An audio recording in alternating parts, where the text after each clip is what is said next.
it's Kenny again. This is my third video, and some of you are probably thinking, oh my god, come on, let's get down to it and move on, because we want to start studying or learning what you've learned. And yeah, please wait. That's all I have to say.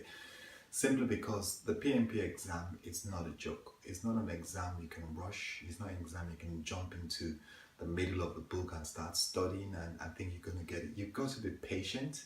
You've got to understand exactly what you need to do. You've got to understand how you want to go about it. As a matter of fact, studying for the PMP exam itself, it's a project.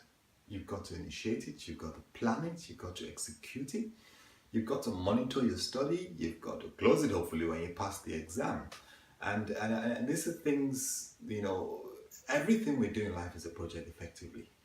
No matter how good we try to make it, obviously the quality is always down to us, how well we can do, for example, quality of my videos. But on a more serious note, studying for the PMP exam itself is a project. And for you to be successful at it, you've got to plan it properly. You don't want to be born twice or 2 times or 3 times like, most people, to be honest, because it's no doubt an extremely difficult exam. I've also done this video because many people don't really know where to start. So if you are already there, you've tried it once and you're looking for more sources, you can go ahead and jump to the further videos I do afterwards if they're already on YouTube, video 4, 5, 6, 7, 8, 9 or 10. But I'm just going to have to stick with this plan to basically make sure I touch as much of the basics as possible. Again, like I said, this is really for my own benefit as well, so I can listen to myself rather than having to go through revision notes over and over and over again. Of course, I'm going to do that, but sometimes you just want to, basically keep yourself in touch with some of the things you've read, thought about, or even said, and which brings everything to memory. They say the best way to learn is to teach. I'm not saying I'm a qualified teacher for the PMP because I've not got my PMP qualification yet, but I'm saying that I'm also teaching myself by learning and learning by teaching. Now, what I'm going to discuss today is how I believe it's good to prepare for the PMP exam. You may question, hang on, how can I say it's, what I'm saying is true? Well, believe it religiously, it's true, and how I believe or how I think, obviously from my many years of experience as a project manager, and I've gone through the books a number of times. I've gone through the PMBOK guide at least 4 times. Rita's book I've gone through it at least twice, or this is my 3rd time reading it through and through. Begin to see a pattern of how the chapters link together and how the knowledge areas and process groups and everything link. I thought I might as well mention this. And also, when you start reading, it's easy for you to jump straight into it, or integration, or scope, or time, and you kind of forget the soft skills that are required. Because I can guarantee you that the test does test your soft skills. It tests your interpersonal skills. It tests your management skills. It tests your political skills. It tests your, everything, to be honest. It does test all that, and that is the bane of project management. Like I said in my first video, you are simply an integrator. You are an effective integrator, and you must be able to communicate effectively. You must be able to engage with stakeholders effectively, and obviously all the other elements you have to be able to do them properly as well. But the truth is, those are the 3 key attributes or qualities that are required of any project manager.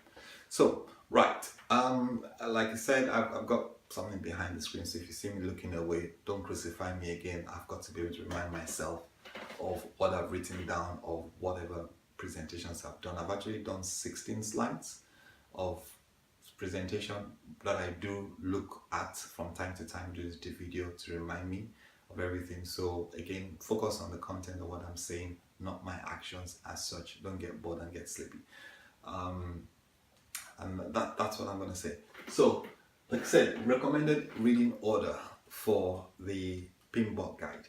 As I said earlier on, it contains 5 process groups and knowledge areas The exam is going to test your interpersonal skills, going to test a lot of things. So for me, I think it's best for me to understand who I am. What is my role as a project manager? What should I have as a project manager? What should my qualities be as a project manager? So I would definitely recommend that you read Appendix X3, which is the interpersonal skills, which is chapter 14 of Rita's book, which is under the professional and social responsibility. You need to know exactly where you stand, what your job is as a project manager, how you control the project, how you manage scope changes and scope creep, how you manage costs, how you stand by what you say, how you manage the team, how you see many job descriptions that will say, oh, good team player, effective communicator, effective stakeholder management. These are where these things coming from. Okay, managing scope, and they tell you we want a project manager who can manage the budget, cost and time and quality and all that stuff. Well, good luck to them there. But the truth is the fact that this is exactly where you know who you are, what you should be doing. So I would recommend that you should go and read anything that has to do with interpersonal skills, your professional and social responsibility. The PMI takes it rather very seriously. And there's some very, very creepy questions in there. Or there could be that could say something like, reports to the PMI, for example. You think, oh my God, why should I report my colleague? But hey, you're doing an exam. If you want to pass, you've got to understand what to do. Moving on from there, and I would recommend, obviously, you go on to read chapter 1, which is the introduction, and chapter 2, which talks about the organizational influence. Now, the success of any project, no matter how good an integrator, communicator, or stakeholder you may be, depends on the organizational structure, the organizational habits, and how the organization is done. The success of any business depends, for me personally, the success of any business in the world we live today depends on the maturity of the project management office. ITIL is the bedrock of many things, all the change management, all the service delivery, all the service transition and all that stuff. Yes, that's like the soil. And on top of that, you got projects to deliver to meet project and organizational objectives. If you have a crap project management office, forget it. You might as well not even bother having any objectives at all. Yeah, that's the truth.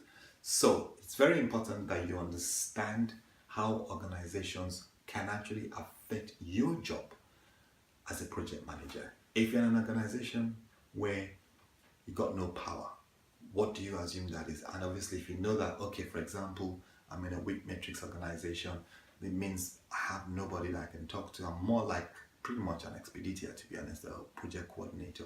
You know your limitations and you apply your interpersonal skills, communication skills, in order to be able to navigate your way to successfully delivering whatever piece of work or projects they have given to you.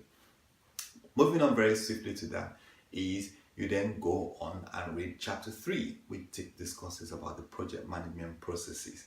Again, we've discussed that, the process groups, the processes within the process groups, the knowledge areas and all that, and how they all integrate together, and in reminding you that each of those process groups are not phases, but they're indeed, all of them can be contained in one single phase, and you can actually repeat them 1,001 times, however number of phases you have in your project.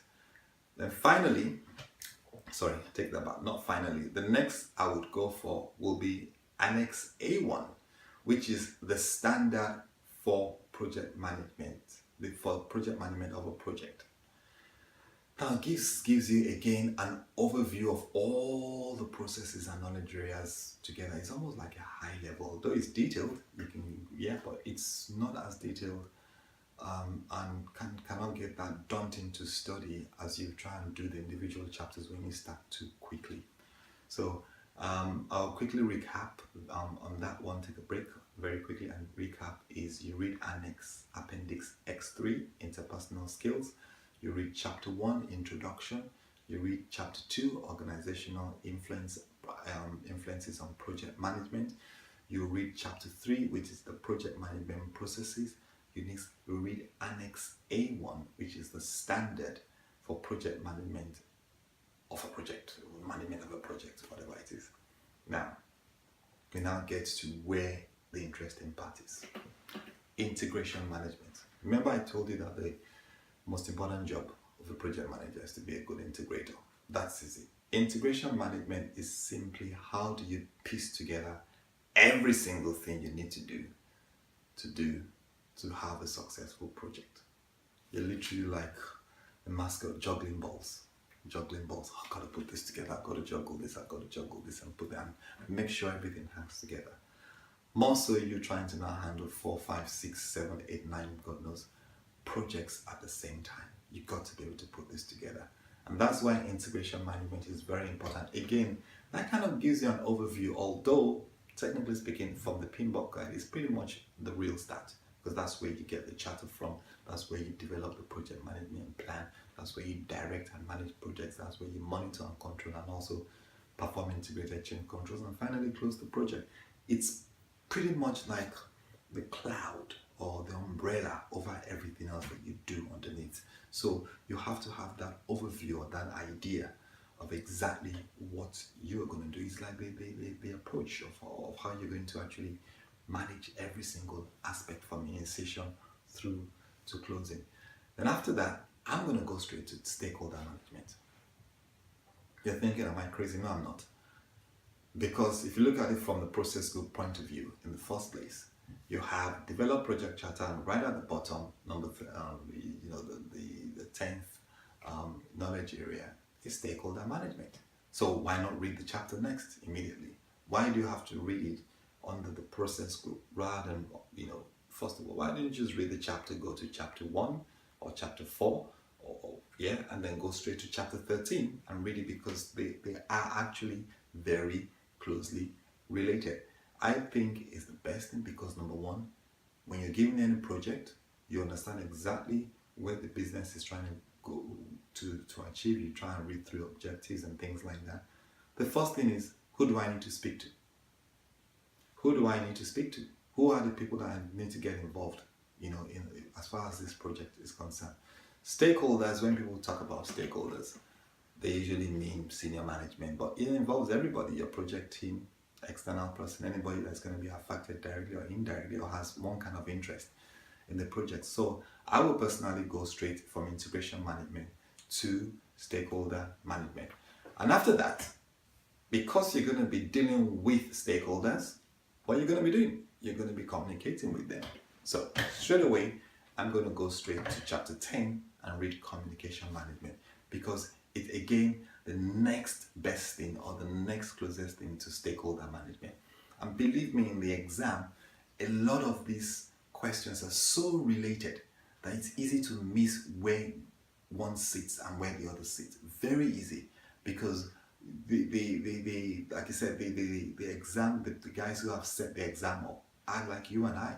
They know exactly how the brain is thinking, and they know, what's going to catch the eye in A, answer A is stakeholder, whereas the answer is down in E or D, which is communication management.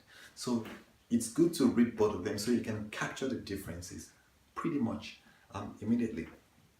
Now that you've done all that, you've understood what it is to integrate the project, you have identified the stakeholders, you've communicated to the stakeholders, what's the next thing you want to do? You developed the charter, isn't it? Obviously, you want to agree with the stakeholders exactly what's going to happen. So it's good to go and talk about the scope of what you're about to deliver, and to make sure that and ensure that each of the project managers' requirements can be met. Not project managers, the stakeholders' requirements can be met, so you can meet the expectations, because stakeholders are powerful and they can make or break your project. The whole idea of engaging with stakeholders early on in the project is what? To set your project for success. If you don't, my dear, you are setting your project right down there for a massive disaster. After that, you talk about scope, and you want to talk about, okay, this is the scope of what you want to do. Let's assume you ask me, the scope is for you to bake me a cake. For argument's sake, just on a very small scale. Obviously, we're talking big projects here. The next thing is, what kind of cake do you want? What quality of cake? So I will go straight to talk about quality management. I will read quality management because once you understand the scope of the work you're going to do, how you're going to carry out the scope you marked at the baseline, you want to perhaps understand the quality. Now, why I'm saying quality is because when you know how well you should do something, or the product or service or result should be, that is exactly what the stakeholder is going to accept. If it doesn't meet that quality, forget it. So it's very related. So you're still basically in the knowledge of I've identified the stakeholders, I've communicated with the stakeholders, I've understood their scope, I also understand the quality of what they want me to do. Okay?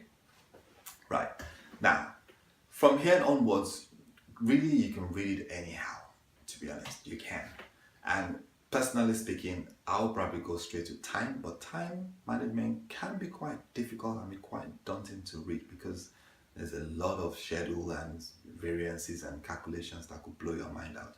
So from my point of view, another light area is perhaps human resource management. You now think about, okay, quality, right, fine. So who do I need to have to help me to be able to put this particular project in make it happen? Who do I need to speak to? Maybe the functional managers. Basically, get my team together. Let's put it that way. Bottom line, not going to faff around with, trying to speak some big English there.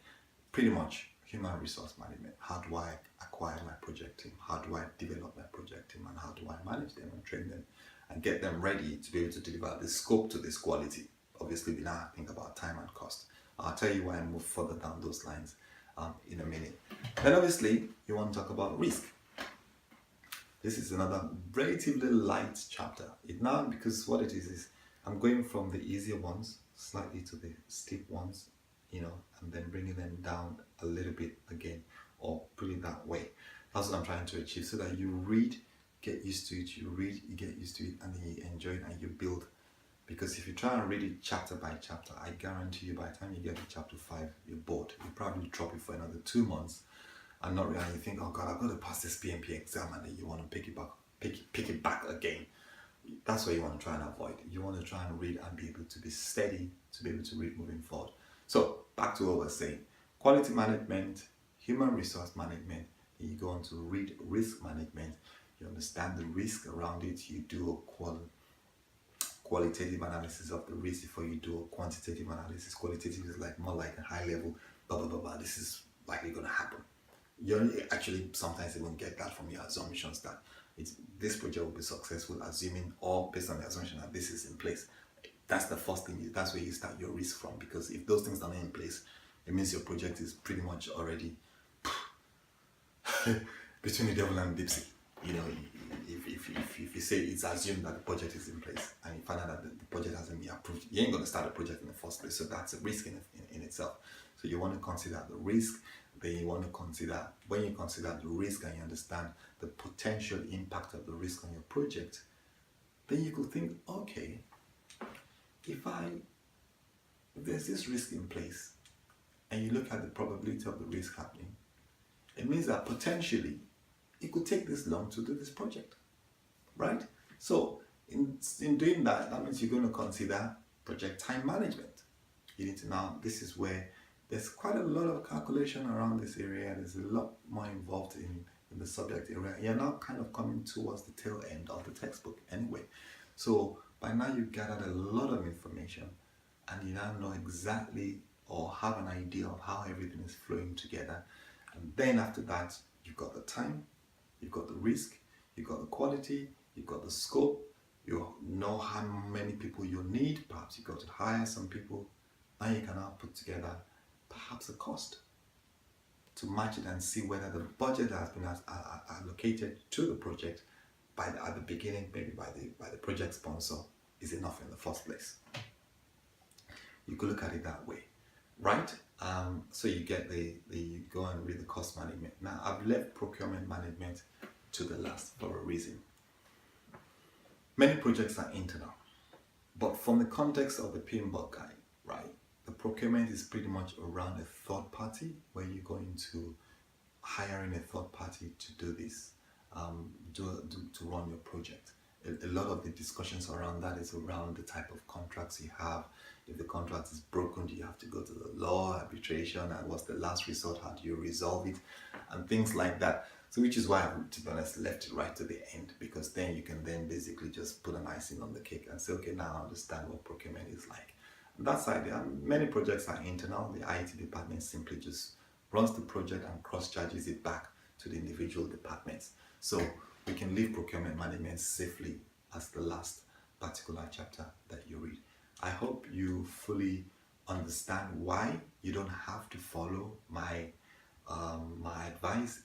People read and assimilate in different ways and understand in different ways, but this is where I've read it, this is how I've understood it, and I hope that someone would also be able to gain from that particular way of reading the textbook. Now, know this, the PMBOK exam, or the PMI exam, sorry, will test every single chapter you could think of. Make no mistake, right? It is important that you read every single chapter, not just the project management processes. I'm talking about the interpersonal skills. I'm talking about the your professional responsibility.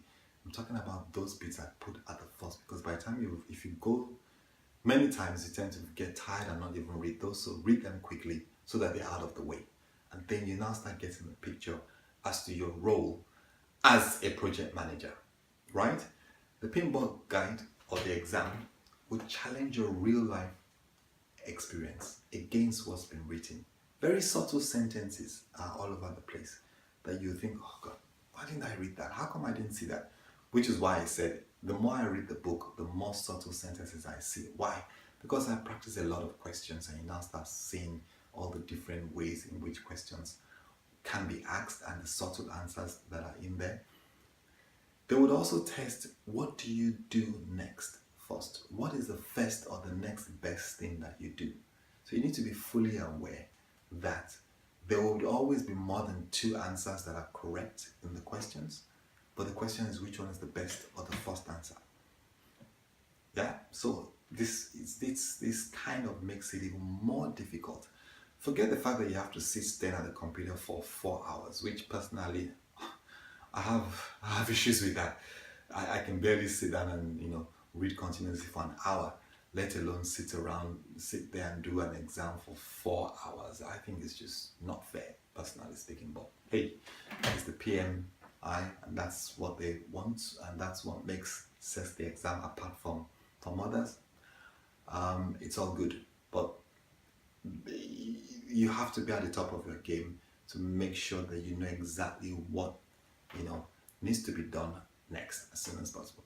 Obviously, they're gonna, like I mentioned, it's gonna test your leadership, interpersonal and management skills all together. It's gonna test your coordination skills.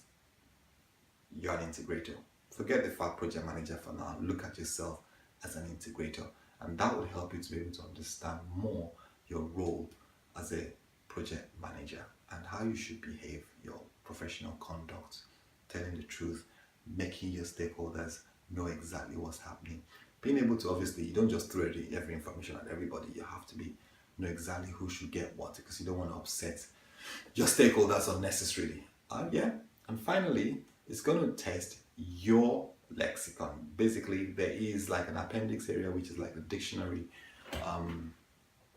of all the different terminologies within the PMI standards. You need to read those from time to time. Maybe take 2 or 3 a day, however long you're preparing for the exam, so you can get used to them and get familiar with them. Okay? When trying your questions, it's very easy to want to think, okay, let me see how long I can concentrate and try 50 questions at a time. Don't. It's not worth it. Because by the time you do 50 and you miss 10, you have to revise the 50. You've probably forgotten everything anyway. But if you do 10 or 15 or 20, even 15 at a time, you miss a couple, you can revise the couple that you've missed and revise the 15 as well. Okay? So that way you're basically incrementally increasing your knowledge and understanding of the PMI standards. Okay? Once you've done that, maybe at once a month or once every week, you can then do a series of mixed tests. And by the way, when I said 10, 15, you can do, okay, I want to do test only on initiation or only on a knowledge area. Just one silo. But and then do a series of mixed tests depending on how far you have actually read the textbooks. I hope this particular video has helped you. My next few videos will be following very strictly what I have recommended in terms of the reading pattern. So if you don't want that part, just wait a couple of more weeks until we get to chapter 4 and we start dealing with project integration. But I'm sure you're going to enjoy this. And again, I'm not perfect, but please make sure you comment if you can. I always like constructive criticism because it makes me a better person. And if you like it, please also show your likeness or your appreciation for what you have basically watched today. Thank you for joining me, and hopefully I'll see you in the next video. Thank you.